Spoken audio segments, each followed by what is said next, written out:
સુરતના પુણા વિસ્તારમાં પ્રાથમિક સુવિધાઓનો અભાવ હોવા છતાં કોઈ જ ઉકેલ નહીં આવતા કાર્યકર્તાઓએ ગુજરાત રાજ્ય જાહેર સેવા આયોગમાં ફરિયાદ કરી। સુરત મનપાના સૂત્રો પાસેથી જાણવા મળેલી માહિતી મુજબ અરજદાર કુલદીપ ગોહિલે મનપા પર આરોપ મૂક્યો હતો કે સન 2006 થી મનપામાં સામેલ પુણામાં આટલા વર્ષો પછી પણ પ્રાથમિક સુવિધાઓનો અભાવ છે।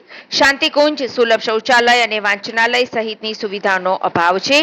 તે ઉપરાંત ટીપી રસ્તાઓ પણ ધારાધોરણ મુજબ નથી। આ તમામ બાબતે સ્થાનિક કોર્પોરેટરથી લઈ મનપાના સ્થાનિક કોર્પોરેટરોને વારંવાર રજૂઆત કરવામાં આવી હતી, પરંતુ મનપા તંત્રના ઉદાસીન વલણને લીધે સમસ્યાઓ આજ સુધી યથાવત રહી છે। વધુમાં ગોહિલે જણાવ્યું કે પુણા ગામ ટીપી 20 પ્રિલિમ થઈ ગયા બાદ પણ પાર્કિંગ માટે ફાળવેલા પ્લોટો પર ખાણીપીણીની લારીઓ, પાનના ગલ્લા, ફૂડ પ્લાઝા શરૂ થઈ ગઈ છે, જે મોડી રાત સુધી ચાલુ રહે છે। અહીં લોકો ગમે તેમ વાહનો પાર્ક કરે છે, તેથી આસપાસના લોકો પરેશાન થઈ ગયા છે। જે રસ્તા ટીપીમાં 12 મીટરના બતાવવામાં આવે છે તે 10 મીટરના થઈ ગયા છે।